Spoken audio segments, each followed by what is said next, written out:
సంగారెడ్డిలో జోగిపేటలో ఇద్దరు డాక్టర్లపై వేటు పడింది. ఆ ఇద్దరు డాక్టర్లు ఏం చేశారంటే ప్రైవేట్ డాక్టర్లతో డ్యూటీ చేయించారు. అందుకే టీవీవీపీ కమిషనర్ క్రిస్టినా ద్వారా ఉత్తర్వులు జారీ అయ్యాయి. ఇద్దరు డాక్టర్లని సస్పెండ్ చేసింది TVVP. Deputy civil surgeon Shivshankar రెడ్డిపై వేటు పడింది. అదేవిధంగా civil assistant surgeon Tulja Bhavani రెడ్డిపై కూడా సస్పెన్షన్ వేటు పడింది. జోగిపేట పోలీస్ స్టేషన్ల మేరకు ఎఫ్ఐఆర్ నమోదు చేశారు పోలీసులు.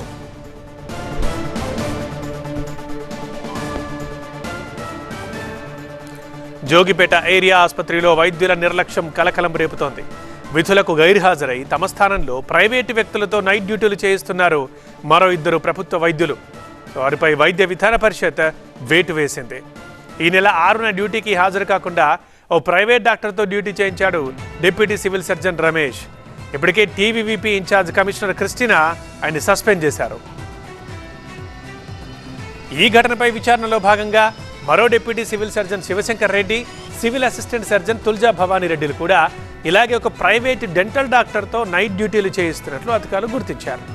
దీంతో ఆ ఇద్దరు డాక్టర్లను కూడా సస్పెండ్ చేస్తూ ఉత్తర్వులు వచ్చేశాయి. ఈ రెండు ఘటనలపై జోగిపేట పోలీస్ స్టేషన్లో ఎఫ్ఐఆర్ నమోదైంది.